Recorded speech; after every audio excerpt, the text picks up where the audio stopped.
Pada hari ini kita sudah meyakini bahwa kita meluncurkan peta jalan roadmap untuk pengembangan penguatan dana pensiun Indonesia.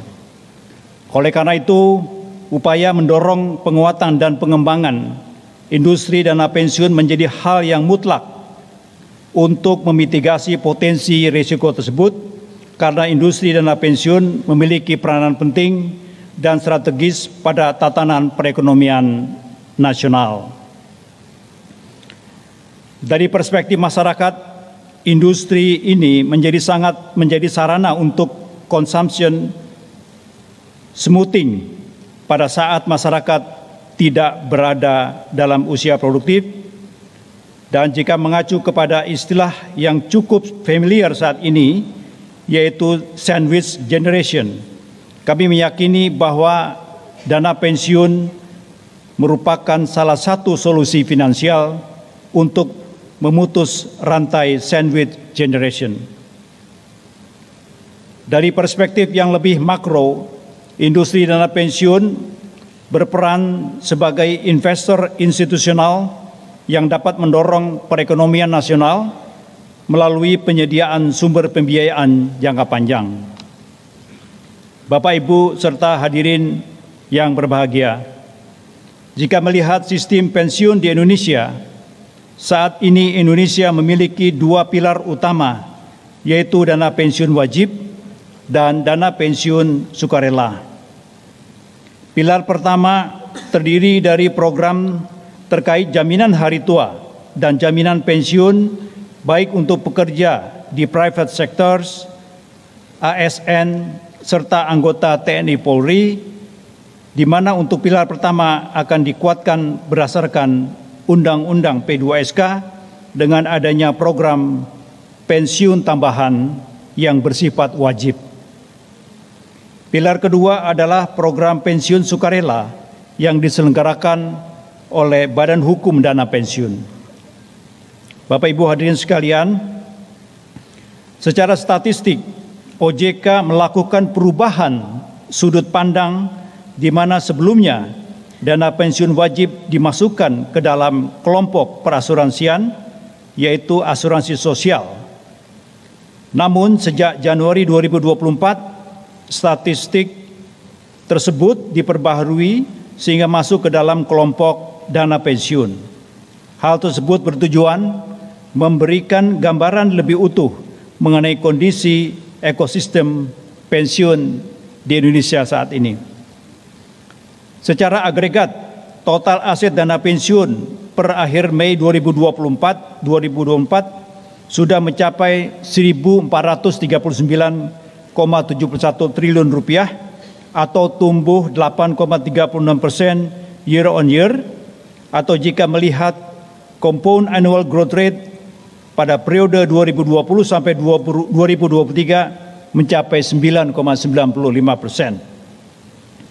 Jumlah penyelenggara program pensiun berjumlah 222 dengan 3 penyelenggara program pensiun wajib dan 3 penyelenggara program pensiun sukarela yang mengcover 28,29 juta peserta dari seluruh program tersebut.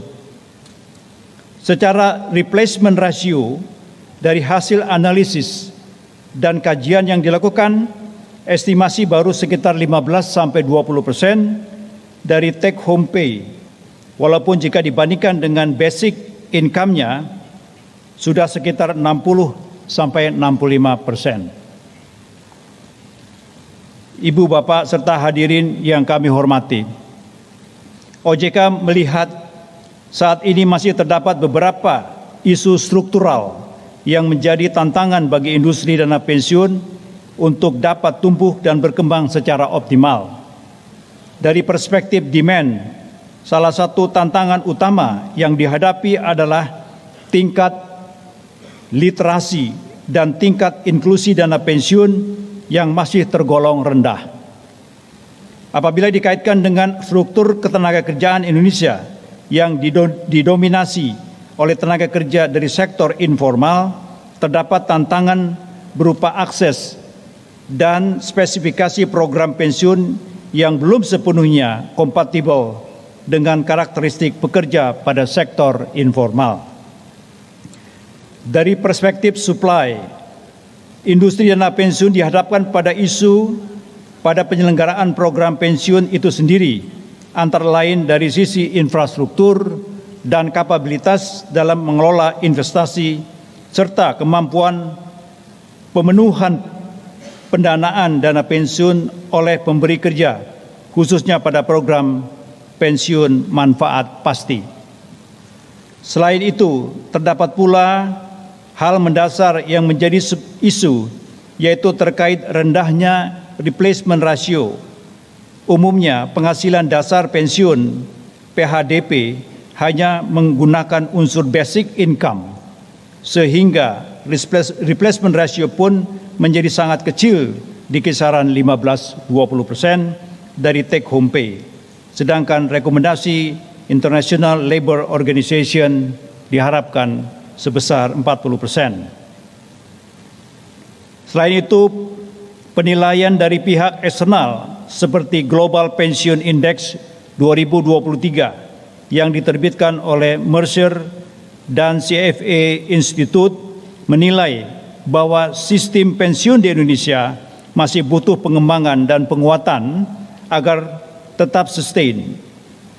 Dari 47 negara yang dinilai, Indonesia memiliki nilai indeks sebesar 51,8 yang dikategorikan dalam kelompok C. Beberapa usulan untuk peningkatan antara lain memperluas cakupan kepesertaan, keberlanjutan penguatan pengaturan, serta peningkatan transparansi kepada peserta.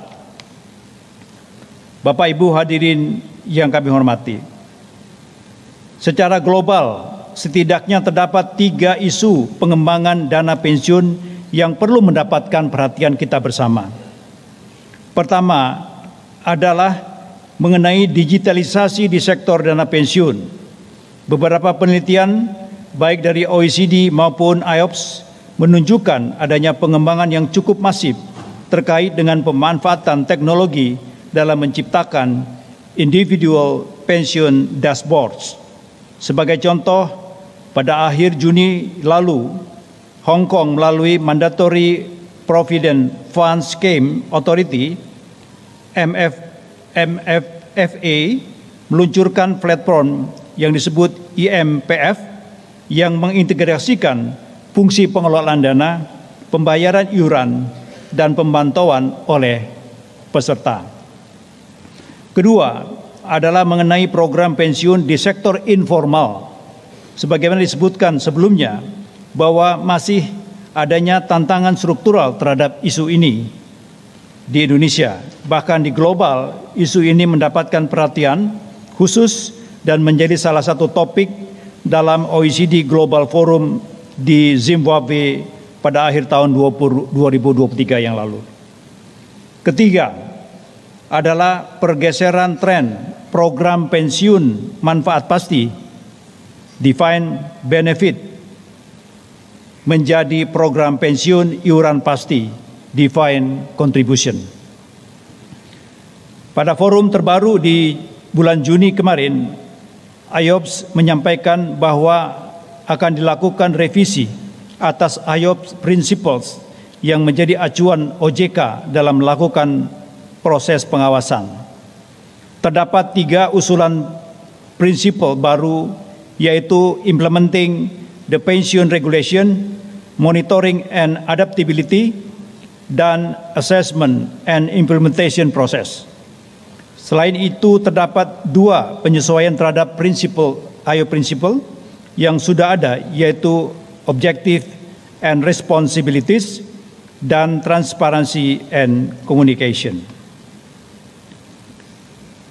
Bapak Ibu hadirin yang kami hormati, memperhatikan berbagai kondisi dan tantangan yang ada, OJK secara konsisten menerapkan kebijakan strategis di industri dana pensiun dengan melakukan upaya secara simultan antara lain penyelesaian current issues dan di saat bersamaan membangun industri dana pensiun ke depan. Penyusunan peta jalan roadmap ini merupakan salah satu upaya untuk merespon berbagai dinamika yang terjadi di industri dana pensiun yang selaras dengan tujuan pemerintah dalam mengembangkan dan menguatkan sektor keuangan di Indonesia melalui penerbitan Undang-Undang P2SK. Ide penyusunan roadmap ini sudah dimulai sejak tahun 2023 yang semula hanya berupa program strategis karena industri dana pensiun sempat dinilai menjadi sunset industry, menjadi kepada sebuah peta jalan atau roadmap pengembangan dan penguatan dengan semangat yang sama sesuai dengan Undang-Undang P2SK. Hal ini juga yang mendasari perubahan konsep peta jalan yang semula hanya untuk dana pensiun sukarela menjadi peta jalan untuk keseluruhan sistem pensiun di Indonesia dengan sinergi antara lain pensiun wajib dan sukarela. Oleh karena itu, Bapak Ibu sekalian yang hadir di ruangan ini, selain dana pensiun sukarela, baik itu DPPK maupun DPLK, juga hadir program pensiun wajib dari BPJS Ketenagakerjaan, dari PT Taspen, dan dari PT Azabri. Bapak Ibu hadirin sekalian, kami sampai pada ringkasan peta jalan dana pensiun 2024-2028. Pengembangan dan penguatan industri dana pensiun pada peta jalan ini ditopang melalui 4 pilar utama, yaitu penguatan ketahanan dan daya saing, pengembangan elemen dalam ekosistem sektor dana pensiun, akselerasi transformasi digital, serta penguatan pengaturan, pengawasan, dan perizinan di sektor dana pensiun. Dalam tahap implementasinya, peta jalan ini diturunkan dalam 3 fase dengan sinergi antara dana pensiun wajib dan dana pensiun sukarela. Fase pertama adalah fase penguatan fondasi pada periode 2024-2025 yang fokus pada penguatan sumber daya manusia, perluasan akses melalui pemanfaatan teknologi, serta penerapan prinsip-prinsip pengelolaan dana pensiun yang baik. Fase kedua adalah fase konsolidasi dan menciptakan momentum pada periode 2026-2027 yang fokus pada konsolidasi penyelenggaraan program pensiun sukarela, penerapan investasi berdasarkan profil risiko peserta, serta pembangunan sistem terintegrasi mengenai kepesertaan pensiun nasional. Fase terakhir yaitu end state di tahun 2028 adalah fase penyesuaian dan pertumbuhan, di mana harapannya telah terbentuk ekosistem dana pensiun nasional yang lebih baik dengan adanya peningkatan replacement ratio, peningkatan kepesertaan sektor informal, serta tercapainya target densitas dana pensiun. Bapak Ibu hadirin yang berbahagia, akhir kata, saya ingin memberikan apresiasi kepada seluruh pihak yang telah memberikan ide pemikiran yang sangat berharga dalam penyusunan peta jalan pengembangan dan penguatan dana pensiun Indonesia 2024-2028. Peta jalan pengembangan ini bukan hanya sekedar dokumen, tetapi merupakan komitmen kita bersama dari seluruh stakeholder yang berkolaborasi dan bersinergi untuk mewujudkan sistem pensiun Indonesia yang lebih baik lagi. Semoga Tuhan Yang Maha Kuasa senantiasa memberikan ridho-Nya di setiap langkah yang kita lakukan dalam mewujudkan sektor dana pensiun yang kuat, stabil, terpercaya, serta dapat menjaga stabilitas kesejahteraan masyarakat seiring memasuki usia pensiun.